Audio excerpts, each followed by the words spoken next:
It's now my pleasure to introduce Emma Dawson.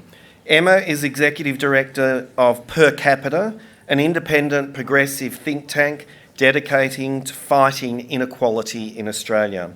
She has worked as a researcher at Monash University and the University of Melbourne in public and policy affairs for SBS and Telstra, and as a senior policy advisor in the Rudd and Gillard governments. Emma has published reports, articles and opinion pieces on a wide range of public policy issues. She's a regular contributor to Guardian Australia.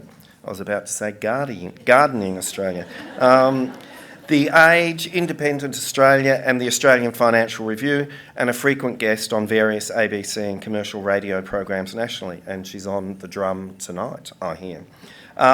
She appears regularly as an expert witness before parliamentary inquiries and often speaks at public events and conferences in Australia and internationally. For those of you who attended last year's conference, you may remember Emma's presentation on the early days of the Inequality Index, when we launched the announcement of it, that Per Capita had been working on. Well, Emma is back to provide an update on the project, including its key findings. Please make her welcome. Thank you. Thank you, Dennis, and thank you all of you. Good morning. Thank you for welcoming me here and my colleagues from Per Capita today. And of course, I'll start by acknowledging that we meet today on the lands of the Wurundjeri Woiwurrung people and pay my respects to their elders past and present. I thank them for their custodianship over many generations of the lands and waters on which we meet, lands which were never ceded.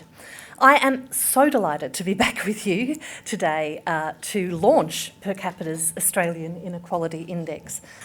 Look, what we are launching today is a comprehensive measure of inequality in Australia. It's a groundbreaking new policy tool that provides multidimensional measures of inequality across a range of economic, social and demographic indicators. With the launch of the index, we intend to promote greater awareness of the many forms of inequality that exist and persist in Australia today. And by bringing together the data from a range of sources and presenting it in what we believe is a very user-friendly format, the index is intended to democratise information that's previously been largely inaccessible to ordinary people and to the very important community organisations that serve them, and it will be open access for all of you to use. By tracking changes in inequality over time, we hope to enable a richer, more nuanced understanding of the root causes of inequality and assist in developing targeted solutions to address them. We want the index to be a valuable resource for policymakers and the broader community in understanding and addressing the many dimensions of inequality in Australian society. But let me take a step back, as Dennis said. Just over a year ago, on this same spot, 2 days after the federal election, I announced our intention to develop this index, and Dennis and our community then blew me away by offering the funding needed to support its development, and I think I actually cried on stage last year. That may happen again, but it was a delightful moment. So 12 months later, I'm so pleased to say we have a working index available online, open to all of you here today to use. You're getting the first peek at it. We are sending it out to the media this afternoon, and as Dennis said, I'm hoping to discuss it on the drum this evening. Now, some of you may know I've been away from work more than anticipated over recent months, so I want to thank very much, and they're both here today, Per Capita's Chief Economist, Michael De Rosario, who developed the index and embedded the key metrics and data sets we need to produce this on an ongoing basis, and Sam Ibrahim, a research economist and very talented data scientist at our organisation, also here today, who's produced the interactive online tool that will be available to all of you to use. They both have worked incredibly hard on this, so thank you very much. I also want to shout out to Meredith Eldridge and Rebecca Connell on our communications team, who make our work look so beautiful, much more professional than it used to when I was doing those things myself. Both Sam and Michael will be hanging around. I have to scarper off this afternoon, get ready for my appearance on the drum. They don't do your hair and makeup anymore. It's always been the best part of it, but no, COVID. So they'd be very keen to talk to you about the index and how you might be able to use it over the next couple of days. So why did we decide to produce an Australian Inequality Index, and what does it offer that can't be found elsewhere? So economic measurement and reporting has historically been dominated by traditional methods such as gross domestic product, GDP, or gross national income. And these are typical measures of how we progress as a society. We measure our wealth. They do provide useful insights into economic production and productivity, but they are limited measures of human progress and social well-being. In fact, in his initial report to the US Congress in 1934, Simon Kuznets, who was an economist behind the development of the GDP, pointed out that the well-being of a nation could not be accurately deduced solely from a measurement of national income. And 28 years later, in 1962, he was still at it, emphasising the need for nuanced understanding of growth. He stressed the importance of distinguishing between the quantity and quality of growth and the costs and returns involved, as well as the short-term and long-term implications. In short, he advocated for a more comprehensive approach than the GDP he had developed, and he urged policymakers at the time to clarify the specific aspects and purposes of growth that should be pursued. He emphasised through this conversation the limitations of relying solely on economic data, and yet the GDP tool he developed has gone on to dominate policy making and policy thinking across the world. Now, in recent years, there has been a shift, and we are seeing some progress towards enhancing economic measures by embracing other factors that illuminate the impact of public policy on individual and community well-being.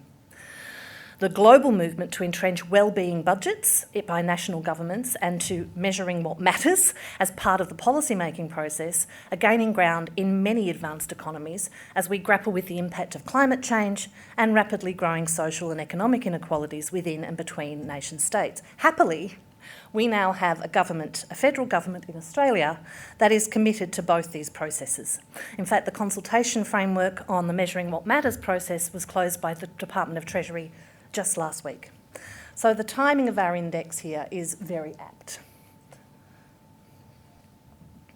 So let's take a step even further back. Why does inequality matter? And how is it different from poverty? Understanding inequality and its causes is essential for those of us engaged in the work of creating a fairer, more sustainable world, but it's also necessary that the broader public understands that growing inequality threatens all of us, regardless of how privileged we may be under our economic system. Hard-won democratic rights to individual and social well-being, to welfare, to peace and prosperity are at real risk from the growth in inequality over the 21st century. So it's critical, we believe, that we take collective action to reverse the course set by extreme, unregulated market capitalism and restore the redistributive function of the state. This requires that we collectively reclaim the role of government in ensuring equality of opportunity and supporting equality of outcome, and that we empower communities to take control of their fortunes and determine the best allocation of resources to promote social cohesion and well-being. Now, while Australia is not yet... backtrack a little bit again here. It's 9 years now since Thomas Piketty's book, Capital in the 21st Century, took the nerd world by storm and really made the case for how inequality in the 21st century was in danger of rising to levels not seen since the 19th century. And he made a very strong and compelling data-driven case, huge book, that those measures, that rising inequality would undermine trust in democratic institutions, social cohesion, peace, and all of the things that we've built up over a century. Now, his book was published before Brexit, it was published before the rise of Donald Trump, and it was published before many European countries, and he was focused on the US and Europe, began to take a turn to more nationalist governments. And while we in Australia haven't yet seen the kind of shocking displays of that social disruption that we've witnessed in the US and parts of Europe over recent years, evidence of rising inequality is growing here too. And I will get to the findings, I'm keeping you in suspense, but they're not good. So this tool is meant to allow us to really interrogate inequality, not just in terms of those gross domestic figures and breaking people down just by income quintile, but looking at how different aspects of inequality intersect to cause people disadvantage. So, what does the index look like? It's a multifaceted measure It does look at different indicators. We have within each sub-indice key indicators that we have curated from international and local databases, and it offers easy to follow, very integrated measures that you can track and you can manipulate in the online tool. It is designed to be open access, it is designed to be user-friendly, and we do want to get feedback from people on its use so that we can develop it over time, and we will, of course, be updating it with every new data set that comes out. And as I said, we have looked at various international indices, so there are a range of measures, World Economic Forum, United Nations measures and others, but also Australian data sets in pulling this index together. And because, as I said, I've got a very talented data team now that the index and the tool is set up, it'll be a matter of simply dropping in new data sets as they come so that we can track the changes over time. We will maintain those underlying metrics consistently so that we'll be able to produce longitudinal analysis as well, but we will be feeding in new data as it comes to hand. And I'll touch on this a little later, but one of the findings, as we knew it would be, was we encountered significant lack of data in some of those key sub-index measures, particularly along the lines of gender diversity. We don't have much at all for non-binary and diverse gender at the moment. We have a lack, believe it or not, even after 12, 14 years of closing the gap, we still have a lack of First Nations data. We certainly have a lack of data around ethnic and cultural diversity, and a huge lack of intersectional data around people with disabilities. So this is something that we will advocate to improve as we work on the index, and then we will build these things in over time as that data becomes available. So, ultimately, all of the different aspects of inequality build in to show the overall inequality in wealth and income. And one of the key findings this year will relate to wealth. But it shows the lack of access to things like education, to equitable health outcomes, and effectively to people providing their essential and basic needs. And as anticipated, that is particularly damaging for those in lower quintiles and particularly those who rely on government income support. So the design of the index, I'll take you through some of the technical aspects now. These are the guiding principles. We wanted to ensure that it was relevant, that it had an identified association with well-being and with social and economic progress. We ensured that we have a continuity of that data, so that the data employed is able to be, the construction is able to be used over time and build those longitudinal studies.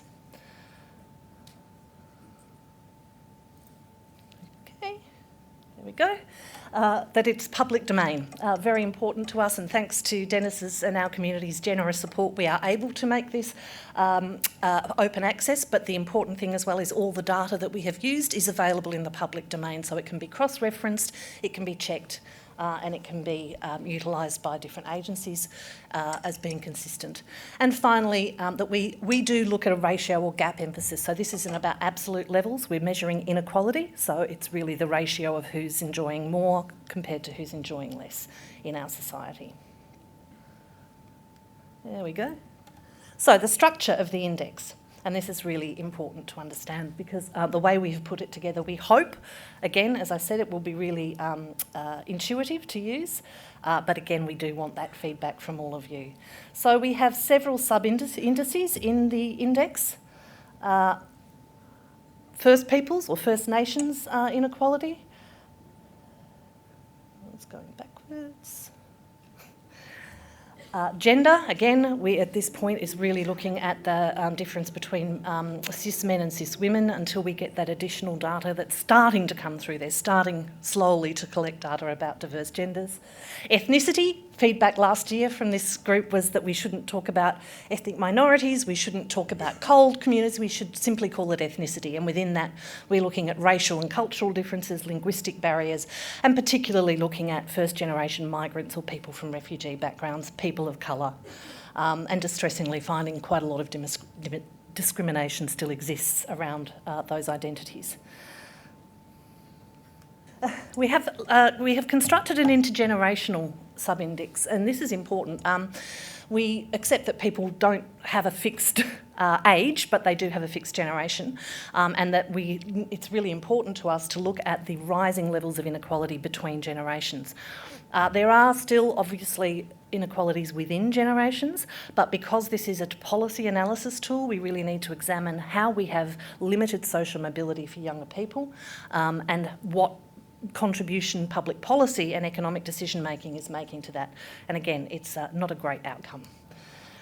We also look at disability, and as I said, we do have some limitations there in the data, but again, finding high levels of discrimination, some interesting findings about workforce participation since the rise of the NDIS, but a very important sub-index there. And then wealth and income, obviously being the core causes of economic and largely social inequality in our country.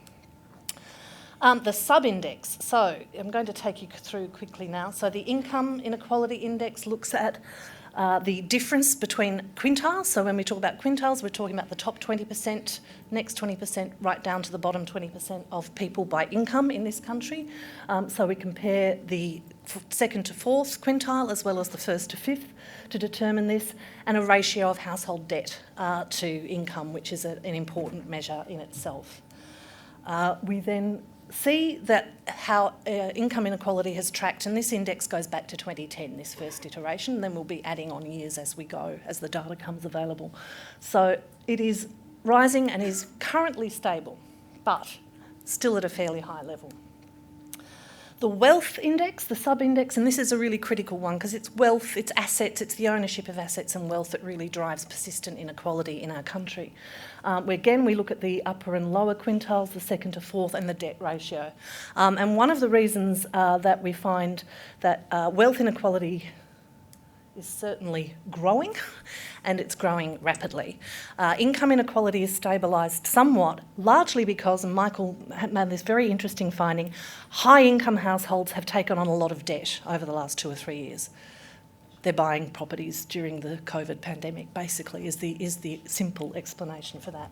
And so that's why income's stabilising, but wealth is increasing because they're increasing their assets. Drivers of economic inequality, obviously, this is the point I was just making. Australians in the lowest income quintiles remain in a very precarious position that is not improving. So the bottom 10 to 15% of people by income in this country are living in persistent income poverty, and they have been now for close to 40 years. And nothing we seem to be doing is addressing that issue. The wealth gap is growing, and the Gini coefficient, which is one of the other standard measures used to measure the wealth gap, is masking, according to our research, the true extent of wealth inequality and how it's taking off in this country. We know that our economy lacks diversity. By that we mean there are fewer opportunities for rewarding high-paid, skilled jobs in our economy, and at the same time we don't value a lot of foundational jobs adequately. So those jobs in the care and supports sector, thrilled to see the government put out a consultation on that just yesterday, are undervalued and underpaid. And so this imbalance about what we value and what opportunities are available is a big feature of our economy. We're a dig and ship economy, basically, and that limits our opportunities for growth and distributive justice. Too many people still not working enough hours, or enough hours to keep them in sustained well-being. One of the really interesting findings recently in all the discussion around welfare in this country, and I'm reclaiming the word welfare, the fact that people think that's a pejorative is a huge problem, is that a lot of the people that are currently in receipt of income support payments are working. They just can't get enough hours or do enough work. And similarly, there are a lot of people in our community who are limited in the number of hours they can work because of age or disability or ill health or caring responsibilities, and our safety net is simply not making up the gap adequately for them. And that's the final point I want to make. Our welfare payments are inadequate across the board. They fall below any measure of the poverty line, including the age pension, barely level pegs with the poverty line, and then only if you own your own home. So we have, again, I'll run very quickly through the sub-indices because I'm taking a lot of time here. We look at gender. So as I said, we do have limitations on diverse gender. We will be pushing hard and trying to source better data. Anyone with any ideas there for us, please come and see Michael and Sam. But we look at political representation, crime victimisation, gender labour ratio means number of women in the workforce, the wage level and the education of women. And we find that it's been getting slightly better over time, but recently stagnating again. Now, one of the really interesting findings again, and this is what's so beneficial of doing this deep dive, is Michael was able to determine that one of the reasons for the drop in gender inequality is that men's crime victimisation rate has dropped over the last 10 years and women's has risen, to the point where now women are actually more likely to be the victim of violent crime for the first time. That's nothing to celebrate. It shows a balance of an improved inequality, but it's not a good thing. It's a good thing that men's crime victimisation rate's going down. It's not a good thing that women's is going up. And there's been very little movement on wages for the gender wage gap, even though we're seeing an increase in political representation, an increase in labour force participation, the wage gap is remaining stubbornly high. The intergenerational analysis is pretty distressing. Again, we look at the youth poverty ratio, older persons poverty ratio, the poverty gap, and the intended retirement age. What that shows you is if people are working longer, it's because they need to, usually, rather than because they want to. Something we'll be factoring in here, Per Capita also has a Centre for Equitable Housing, which launched this year, and we'll be combining the metrics from the housing research into this as well, because as we'll see through wealth, one of the biggest drivers of generational inequality is access to property and access to assets, although we also find that in the years since the GFC, so 2010, we started looking at this. Young people in particular experienced no wage growth. In fact, real wage declines until about the last 12 months when they're slowly taking off, but so is inflation. The ethnicity sub-index, we look at an employment ratio and the rates of people reporting discrimination, which is still distressingly high, I have to say. And we do, for each of these, I should have mentioned at the bottom, we put a time to equality, and that is if we assume a 1% improvement every year, by no means guaranteed, and we've gone backwards in some years, how long it would take to reach that level of perfect equality. And again, you can see the changes in the ethnicity sub-index. They do move around a lot because of the different metrics that we look at.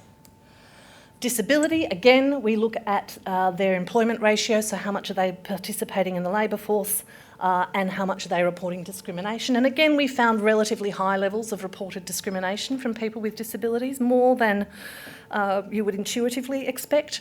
We did find some improvements in labour market participation, which we surmise at this point are likely due to the impact of the NDIS over recent years. But one thing I know Michael is particularly excited about is the new national disability data that's going to be gathered by the NDIA to feed into this index in coming years, and we think that will help us a great deal in understanding, because disability is not by no means a common experience. It's very varied, and what kinds of disabilities are most affecting people in terms of how they, as we know, you become disadvantaged by a disability because the community and society does not accommodate your needs. So we're excited about that new data coming out that will feed into that one too. But disability inequality was trending down but has risen in recent years and is stable, but that's largely due to discrimination in society. First Nations sub-index, this one's much bigger because of the Closing the Gap initiative, we do have more data in this space, although a lot of it isn't very granular and it doesn't look at those intersections such as gender, location, etc. that we need. But here we look at a range of health measures, a range of educational measures, labour force participation, and critically those very damning statistics around life expectancy, health and incarceration. We're not making much progress on closing the gap at all. It's not news to anyone who follows that story every year when we stand up and announce the Closing the Gap progress or lack thereof.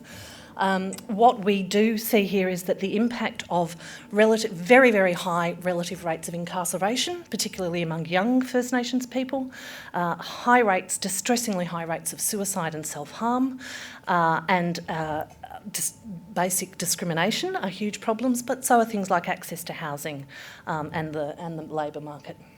And we'll be working with First Nations organisations to build this sub-index further and get a lot more granular detail and analysis around that. So the index overall has these 7 measures, and they are weighted accordingly within each sub-index and then come together to show us overall inequality and how it's tracking. It did improve between 2010 and 2016. But since 2016, it has fallen off a cliff overall. We are seeing marked declines, and we are now less equal as a society than we were in 2010. Nothing to crow about. The drivers of inequality over that decade, as I've said, it's wealth inequality is the big one. It's the major driver of overall inequality. Trends in discrimination against people with disabilities and people from diverse backgrounds is another big driver. There has been that modest shift in gender inequality, but the wage gap remains persistent. And as I said, the over-incarceration rate of Aboriginal and Torres Strait Islander people is a huge driver of First Nations inequality. It's at the heart of the ecological dystopia we face, one that now poses an existential threat, so says Michael D. Higgins, and that's a quote that we use to discuss our index, which, as I said, is available for all of you to use from today. We haven't released it to anyone else yet. We will be doing so this afternoon, and I am hoping to be discussing the issues on the drum this evening. So in conclusion, we're a relatively socially cohesive society. We're certainly a relatively wealthy country. We consistently rank in the top 10 by GDP per capita, and yet there are inequalities that persist and are growing across our society. There are too many Australians, people from diverse cultural backgrounds, people with disabilities, younger people, older single women, First Nations Australians, who simply do not have access to the kinds of opportunities that are needed in order to build a good life. We have taken decisions over the last 30 to 40 years that have significantly reduced social mobility, that have weakened our society as people become more divided and more angry. And we know that over time, some level of inequality in a society is inevitable because people make different choices.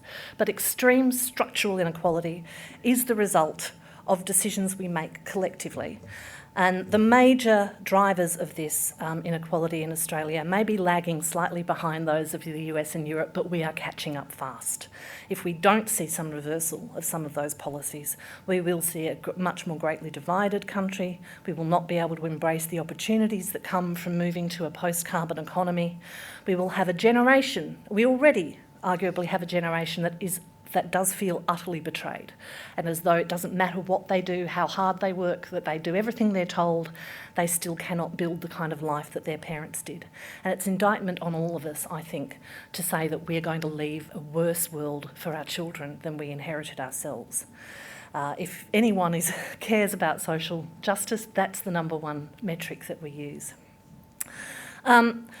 What we do hope to do with this index is develop it over time so that we are able to look at different policy announcements as they come out, different measures of inequality that can be applied to those policy measures, and look at decisions and how they have effects on different groups in society and on society overall. As I said, it is a free open access tool. You'll be provided with links if you go to our website where you can access the tool and play around with the data itself. You can change some of your settings, so you can say, well, if we had a faster rate of achieving inequality, how long would it take to get to that outcome? And over time, we will build in the ability to take specific economic decisions, policy decisions, and feed them through the index to see what kind of impact they're going to have. That's the presentation on the summary index. As I said, I'll be talking about it on the drum this afternoon, and it'll be formally released to the wider public when I get home this afternoon. So thank you very much.